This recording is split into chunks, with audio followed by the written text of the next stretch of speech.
نحوه طبق زدن کندو.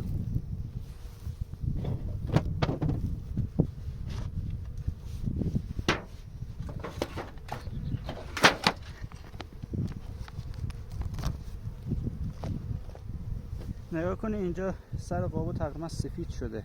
این نشان از این داره که صحرا داره شهد هست. حالا ما چون که یه برگ موم قبلا این ته گذاشتیم، از اینجا راحت‌تر قاب برداشته میشه.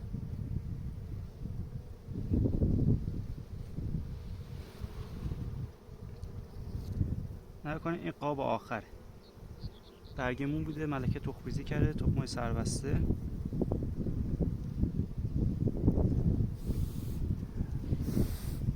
حالا اینجا رو که ببینید اینجا یه فنجونه که من اینا رو هم خراب میکنم چون کار ملکه رو آسون کنه واسه تخم گذاری، واسه طبق زدن. یه تخم سربسته تقریبا این شکلی بعد بذاریم کنار.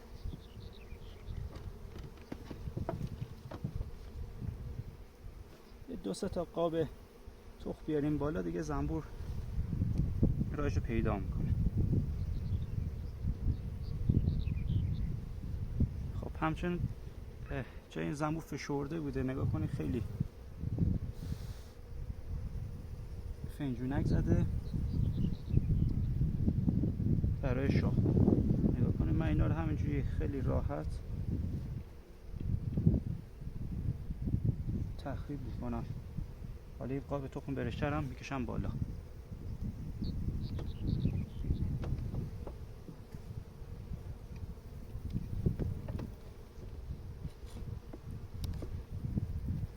حالا بقیه قابا رو میخوام یه سریعتر چک بکنم. نگاه کنید دوستان، این الان قابو کج کردم، نمیدونم دیده میشه یا نه. خواست ببینید شهد هست یا نه. این قطرات اگر ببینید اینا شهد تازه است. نگاه کنید زنبور رو ریختن دارن میخورن. این شهدی که از صحرا داره میاد.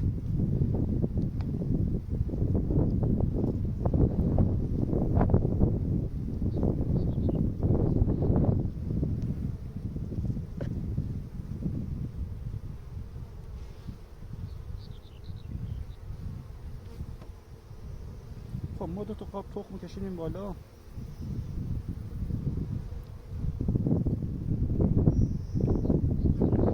سریعتر چک بکنیم ببینیم شاخون نداشته باشه.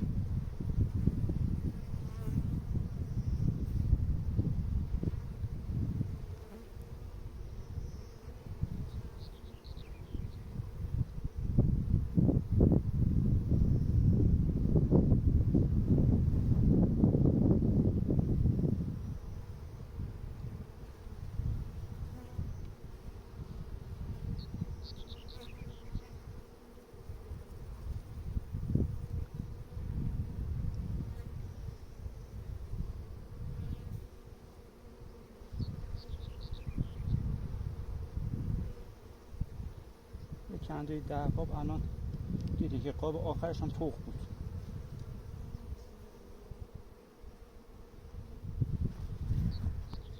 حالا واسه این که تایم فیلم طولانی نشه من اینا قطع میکنم، بعد 2 مرتبه بهتون نشون میدم که برگر رو باید کجا بزنیم. خب این کندو تقریبا چک شد. حالا ما 2 تا قاب تخمی که کشیدیم بالا رو حتی نگاه بکنید. یه چیز دیگه هم بهتون نشون میدم. این برگر رو من چند روز پیش زده بودم. نگاه کنید الان اینجایی که برق میزنه اینا شهده. اینه که یه چیز میکنم نگاه کنید، بازم اینجا قطرات شهد چکید. مون بافی هم نشون میده حال زنبور خوبه، هم نشون میده که ملکه وجود داره خود کندو. همین که سرعت زنبور بالا. خب نگاه کنیم برگر یه دونه اون سمت میزنم. اینم برگه دیگر رو میذارم.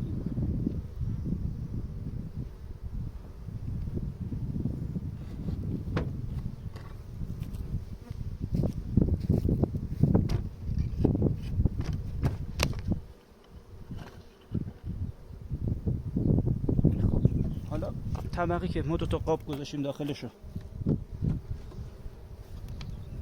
میذاریم بالا. نگاه کنین اینجا 2 تا قاب زنبوره و تخمه، یه برگ موم هم میذاریم بغلش. این نحوه طبق زدن بود.